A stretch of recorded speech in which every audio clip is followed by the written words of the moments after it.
నువ్వు జిమ్ చేస్తున్నావు కదా, వాడిని కొట్టగలవా లేదా వీడిని కొట్టగలవా అలా చాలా మంది ఇమ్మెచ్యూర్ పీపుల్ అడుగుతుంటారు. వాళ్ళందరికీ నేను ఒకే సమాధానం చెప్తా. జిమ్కి మనం వెళ్ళేది హెల్త్ని ఇంప్రూవ్ చేసుకోవడానికి అండ్ ఒక హెల్తీ ఫిజికల్ ఇంప్రూవ్మెంట్ తెచ్చుకోవడానికి, అంతేగాని కొట్లాడలకి దిగడం కాదు. నా లైఫ్ స్టైల్ హ్యాబిట్ చేంజ్ అవ్వడం వల్ల చాలా వరకు నా కోపం తగ్గింది. ఇగోలోకి పోయి ఏదో డామినేషన్ చూపించడానికి మీరు ఫైట్లోకి దిగారే అనుకుందాం. మాటలతో అయిపోయేదానికి మీ కండల్ని చూపించడానికి కొట్లాడలకి దిగుతారు. పొరపాటుగా సెన్సిటివ్ ఏరియాస్ తగిలితే అనుకో, మీ ఆపోజిట్ పర్సన్ కి డైరెక్ట్ ఎఫ్ఐఆర్ బుక్ చేస్తారు. మీ పేరెంట్స్ ని పోలీస్ స్టేషన్ కి పిలిచి రాని మాటలు అంటారు. మనల్ని కన్నడమే ఎక్కువ అంటే మన వల్ల మాటలు కూడా పడాలా? నేనైతే అలాంటి పిచ్చి పనులు చేయను. మామ నన్ను వీక్ అనుకుంటారో ఏమనుకుంటారో మీ ఇష్టం, నేను పెద్దగా పట్టించుకోను.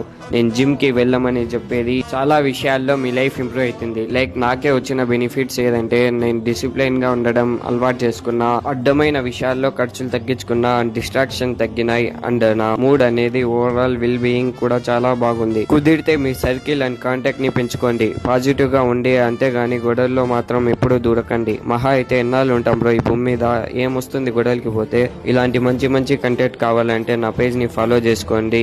ఓకే బాయ్, ఖుదా హాఫీజ్.